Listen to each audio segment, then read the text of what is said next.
Hi, is everyone today? I want to thank Yale for inviting me to participate in the Colloquium. I've heard about this recently from Honor Keeler of the International Repatriation Project, and I myself am from Aquinnah, so if you're familiar with Wampanoag territory, it's just east of here in Massachusetts and Rhode Island. And we also had an exile community out in Scotticook, New York after King Philip's War in the 17th century. So those are some of the areas that we're concerned with as a tribe. So in my work for the Tribal Historic Preservation Department, we look to identifying sites that are particularly archaeologically sensitive, that are sacred sites, that hopefully, preferably can be avoided, but of course, many times there's a lot of developmental pressure on the East Coast. And so there's archaeology and monitoring and input from the tribe. And best case scenario, you can avoid it. Worst case scenario, there's data collection and things go on from there. So I'll read my presentation. 7 minutes is tough, but I think I can do it. So I'm just going to go through it quickly. I'm here today on behalf of the Wampanoag tribe of Gayhead Aquinnah for our past and future generations. Collections review for myself for traditional native arts led to in-depth object analysis in museum collections here and abroad.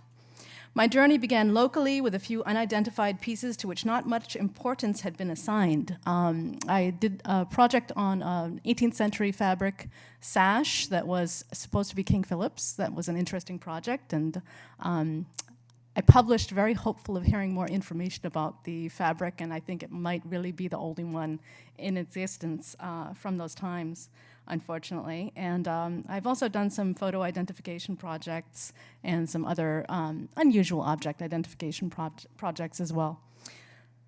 In 2007, I received an invitation to present at the American Indian Workshop, resulting in trips to France, Norway, and the Czech Republic.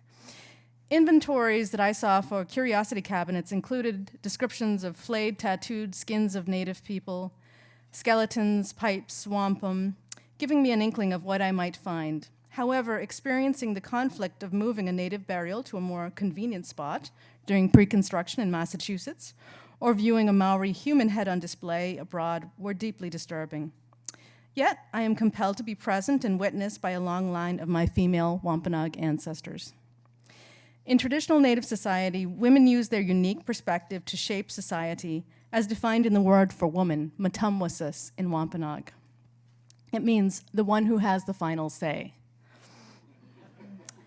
Unlike the clan mothers of old, we do not have all the answers. My nation is confronted by the results of looting on a massive scale, over centuries and spanning the globe. Our free, prior, informed consent was neither sought nor given in this matter. Nowhere does stealing from graves, buying human remains, or conducting DNA analysis on our ancestors fit into our traditional Wampanoag ways of being and doing.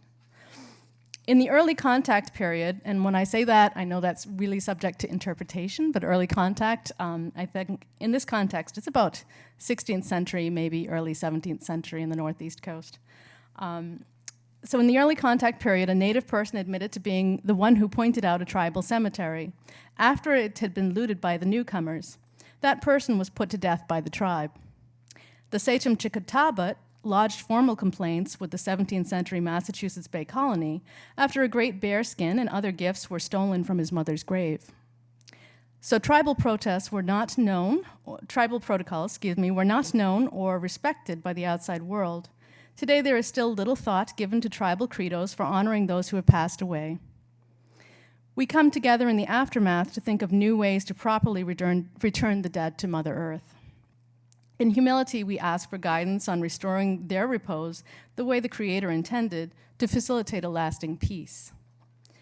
I have gained valuable insights through contact with non-native peoples who evidence different styles of communication, have other methods of assigning value, and give different weights to native men's and women's knowledge and responsibilities, as compared to my own Eastern tribal network on Turtle Island.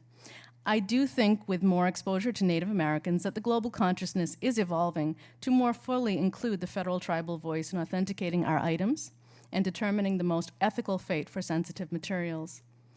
The Aquinnah tribe recognizes the need for identifying and developing positive professional relationships with international repositories, facilitated through the creation of mechanisms including international laws and memorandums of agreement. A key component in making these successful is developing an ability to practice cultural sensitivity to our tribal beliefs in dealing with the sacred. An employee of the Aquinnah Wampanoag Historic Preservation Office, I met with Honor Keeler about 5 years ago at the Association on American Indian Affairs at her office in Providence, Rhode Island. We have benefited from joining the working group conference calls. Members of the TIPO department from Aquinnah have contributed insights from a Native perspective, providing colonial military context for the acquisition of Wampanoag remains, funeral objects and ceremonial items from our Massachusetts and Rhode Island homelands. My tribe received assistance in tracking Wampanoag objects. We attended the AAIA's first annual conference on international repatriation hosted by the Chickasaw Nation, and additionally benefited from consulting with the Working Group on International Repatriation about applicable laws and to hear about precedents set by other tribes in Indian country. Indigenous research techniques are distinct and include thoughtful examination of family oral tradition and other tribal records. They encompass the spiritual, drawing on Native intuition, dreams, and memory.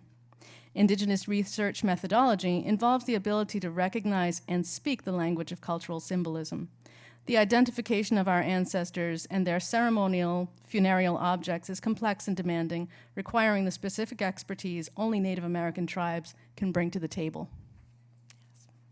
Thank you. Thank you.